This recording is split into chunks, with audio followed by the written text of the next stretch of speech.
Welcome to the Nightmare Podcast. My name is Kyrie Jackson. This is the NightCLUB. Nice. Cool. That's perfect.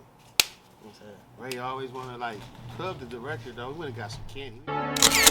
Hub.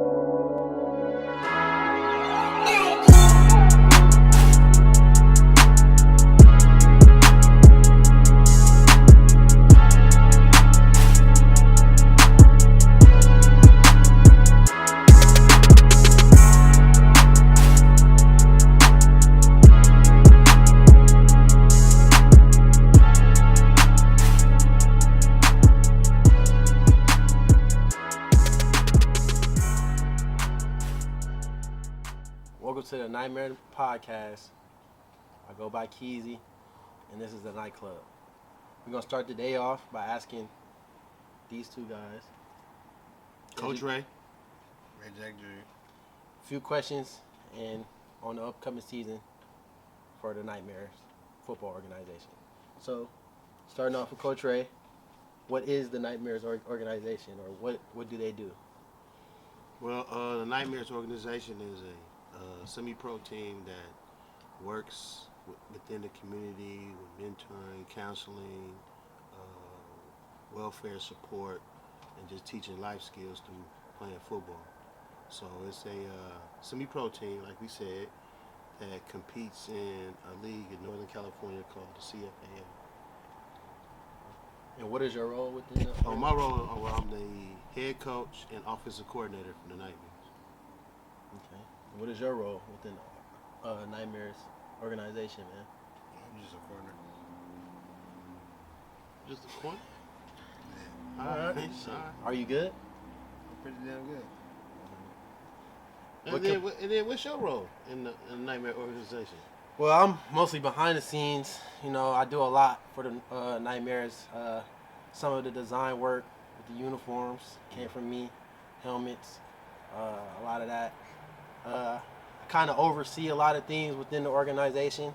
You know, I call a lot of shots. They come through me first most of the time. Some people think they may come through a dude known as Trey. I call him Rookie, but it really come through me, all right? They come through me first. They ask me, and I give my input, and then it gets done that way.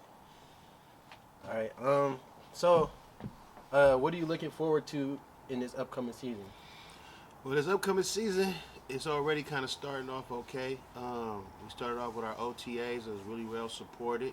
We got some good preseason workout in, some installs on the offense and defensive side of the ball.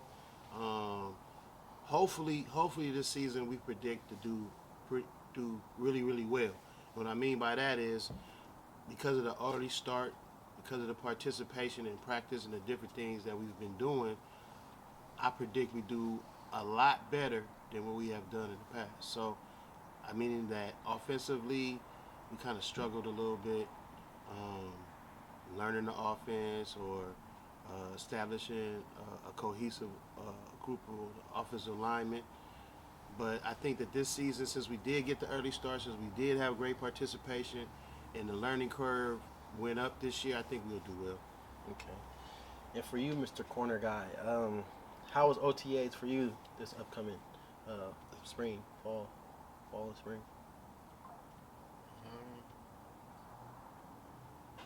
Shit, you asking me? I'm just playing for real. Okay. Can you explain that? Like, what do you mean you're just playing? Did you get any interceptions? How many interceptions have you gotten? How have it been, the learning process of it? How has it been? Like Coach said, the learning curve has been high. I think I fit the bar because I started. So, yeah. So when was the last, so you're just now getting back into playing football. When was the last time you played football? And how has the level changed? How has it been? The last time I played football was probably about 12 or 13 years old. It went up because the level went up because the years I didn't play, I should say. That makes sense. And the talent is better. So something I can say.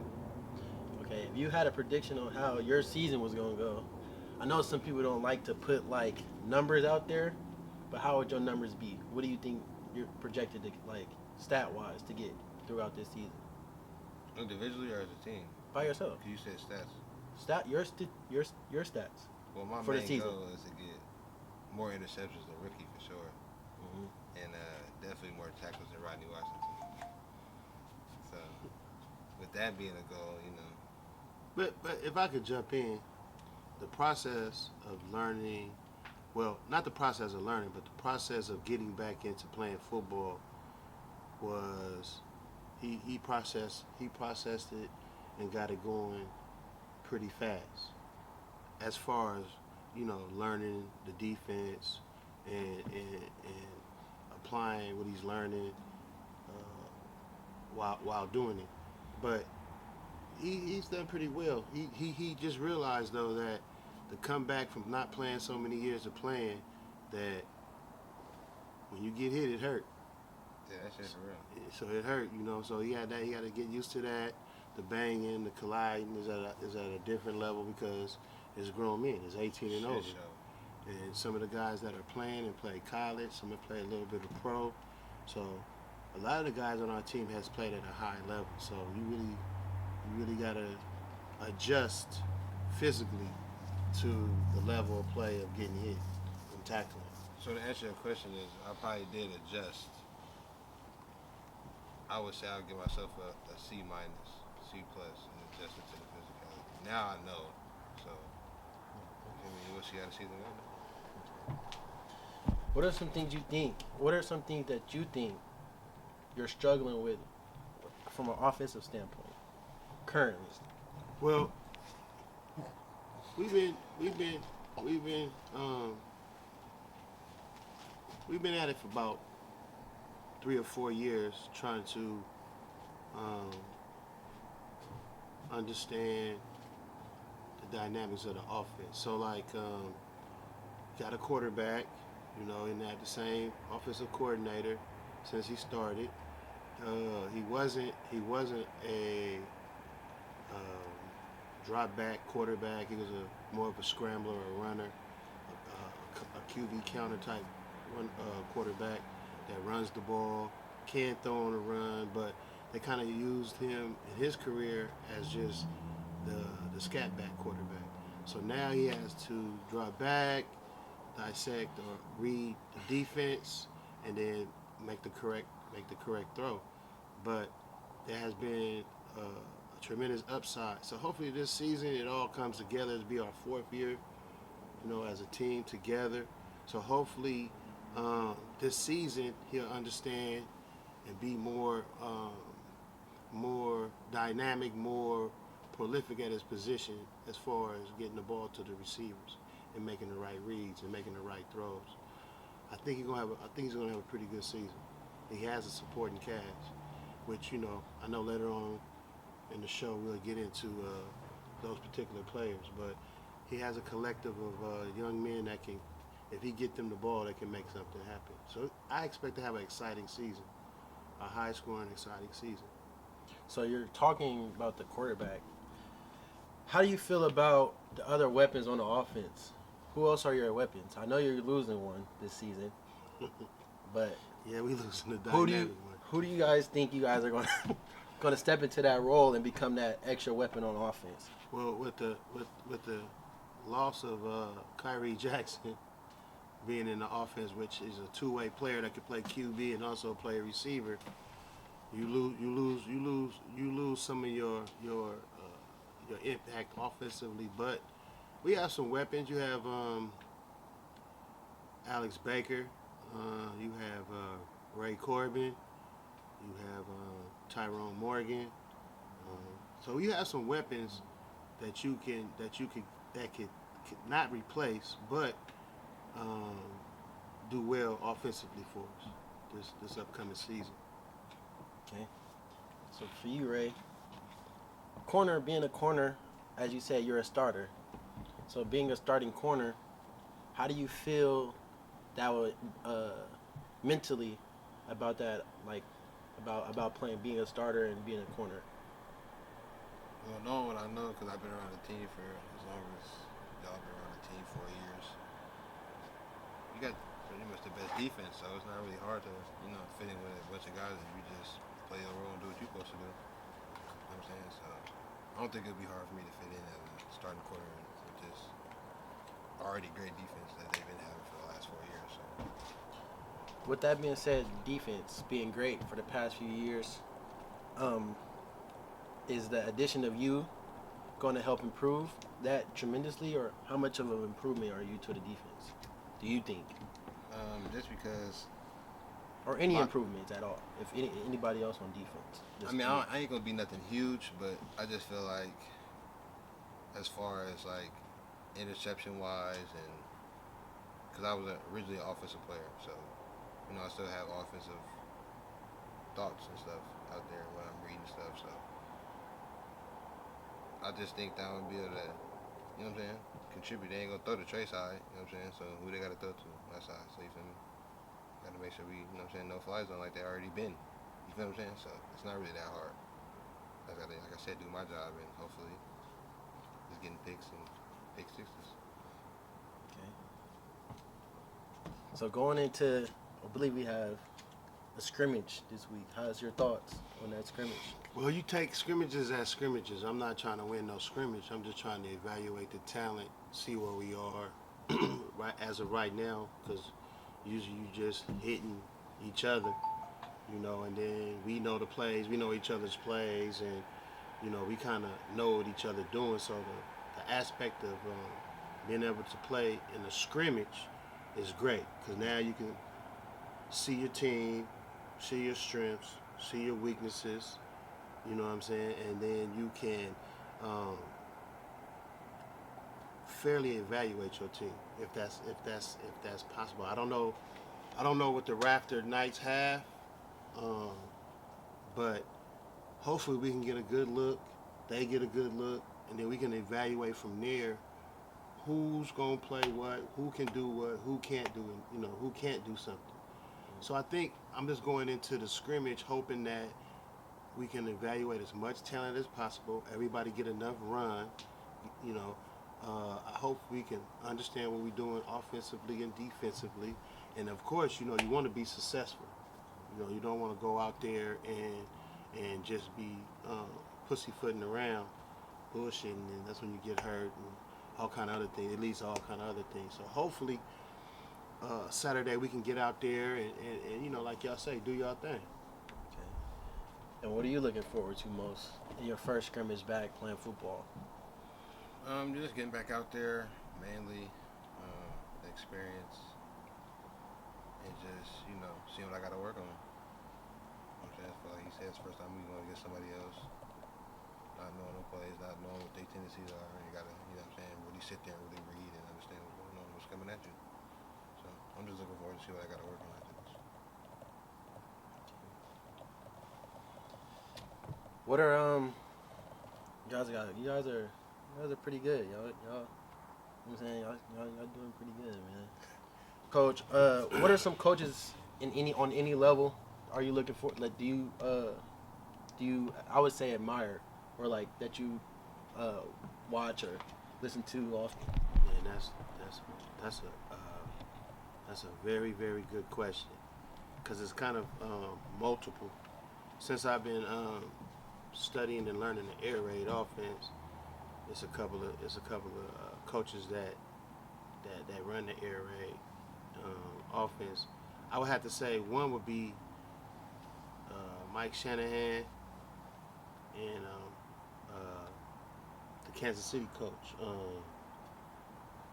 Hunger. Andy Reid. Is Eddie Reed? Yep. Oh, okay. Is it Eddie Reed? Kansas City. Yeah, Yeah, Andy Reid. Andy Reid. Yeah. Andy Reid. Yeah, Kansas City coach Andy Reid. I like the style. I like how you can isolate players. I like dissecting the zones, cover 1, cover 2, cover 0. Those coaches kind of simulate the things that, or demonstrate the things that I want to try to do with the Nightmare offense. It's a simple offense, and with the right athletes, it become explosive. So I have to say those guys. Coach Mummy. Coach Mummy is like the air raid godfather. He's the one that created the offense or perfected the offense for a lot of us who study the air raid offense. Kind of look up to it and admire. And for you, Mr. Ray Jackson, who are some corners, or even if you don't watch corners often, who are some players that you look? I have been watching Corner. corners. I mean, I've been playing corners, I'm just yeah. saying, because for me, like, I would say, like, I don't really look at wide receivers for my favorite players. Like, my favorite player is Devin Hester.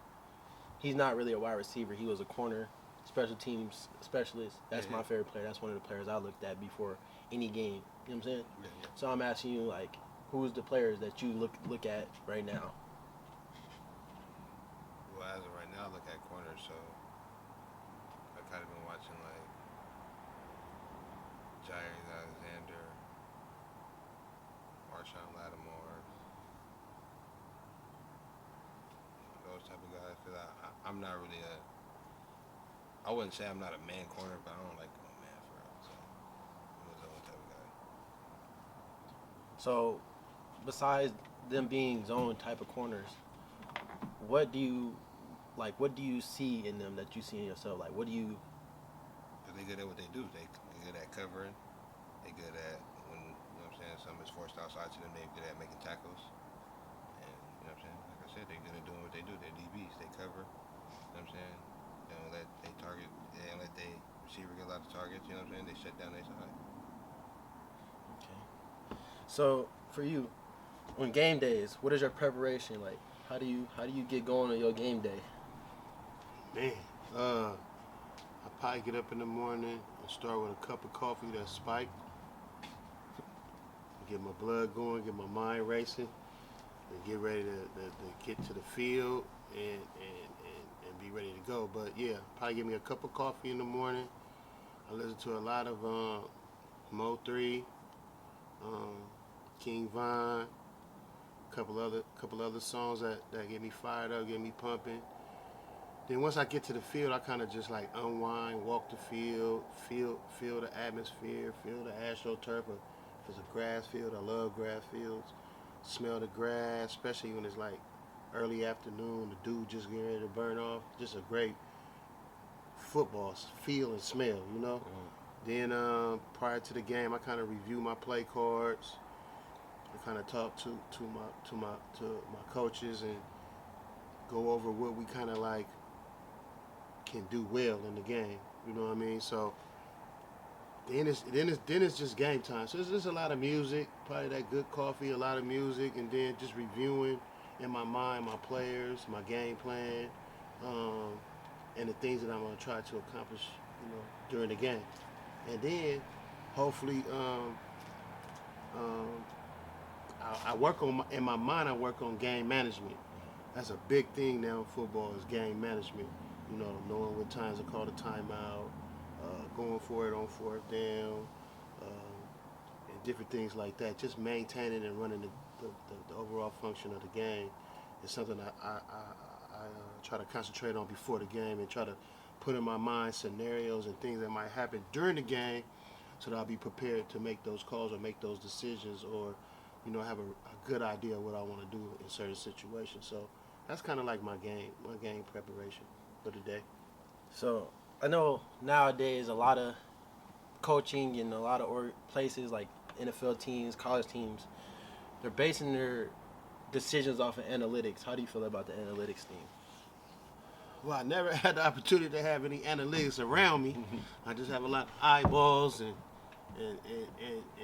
try to get as much information from my players and my coaches and that I can to make the best decisions on the field. But I think, me personally, there's probably going to be the debate for amongst other coaches. Analytics is ruining the game. Football is a game that's based upon instincts and gut feelings and different things like that. So when analytics come in and it tells me it's third down, you need to run the ball, and I know that it's third down and 3, and I can throw the ball, I'm going to throw the ball. So I never really had access to analytics, but through TV and listening, you know, analytics. I don't know. I don't know if I would listen to analytics. I don't think I would.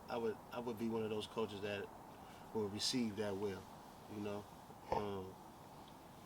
So I would say no analytics. Okay, so I asked him previously about how his game day gonna look. I know it's been a while since you probably had a game day for football wise, basketball, maybe basketball, but football wise, you haven't had any game days. So how do you think your game day is gonna look for you in preparation Well, I for know the beginning? for sure I'm a superstitious type of guy, so I'm not going to change anything. We're going to for sure watch the first 15 minutes of any beginning Sunday. You know what I'm saying? I watched that as a kid all the way growing up. Before every football game, we used to have TVs in the Durango. You know what I'm saying?